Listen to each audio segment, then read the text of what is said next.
আমার এই গুচির বালা এক্ষুনি বকখালির জলে পড়ে যাচ্ছিল।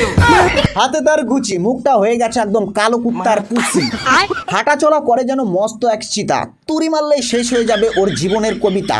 ও ইয়া ইয়া বস। আমার এই গুচির বালা এক্ষুনি বকখালির জলে পড়ে যাচ্ছিল।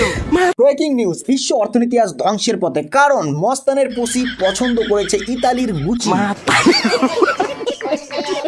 কোটি টাকার সম্পত্তি আজ বকখালির ঘোড়া জলে ডুবে যাচ্ছিল। কার জন্য জানেন? গরিবের একমাত্র গ্যাংস্টার মস্তান, যার নেই কোনো স্থান। অযথায় শুধু দেখায় সে শান, হুটহাট করে মারে যে লাফ, সামনে এলে বলে বাপ রে বাপ। क्या बात है सर, क्या बात है सर, क्या बात, ये बात है।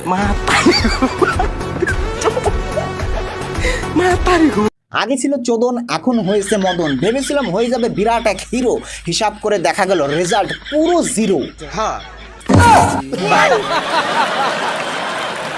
যদি এই গুচির বালাটা বকখালির জলে পড়ে যেত, তাহলে এই বকখালি সমুদ্র যত জল আছে সব আমি গায়েব করে দিতাম। ঘটনা শুনলে আমার চোখ দিয়ে জলের বদলে একদম বকখালির কাদা বেরিয়ে আসে, কাদা। খবরদার, ইসরো, নাসা সব এজেন্সি সাবধান হয়ে যাও, সাবধান।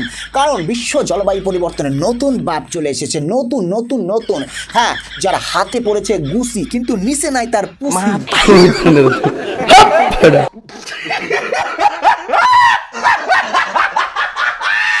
সমুদ্রের জল নাকি উষ্ণায়নে শুকোবে না, এবার শুকোবে মস্তান ভাইয়ের চোদনে।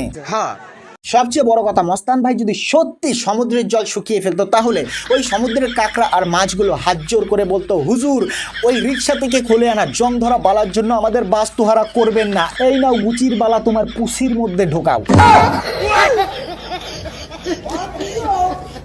তো বন্ধুরা, আজকের মতো এতটুকু। ভিডিওটা ভালো লাগলে একটা লাইক করো আর বন্ধুদের সাথে শেয়ার করো, আর এরকম মজাদার ভিডিও পাওয়ার জন্য পেজটি ফলো করে নাও। তো টাটা, বাই বাই, দেখা হচ্ছে পরের ভিডিওতে।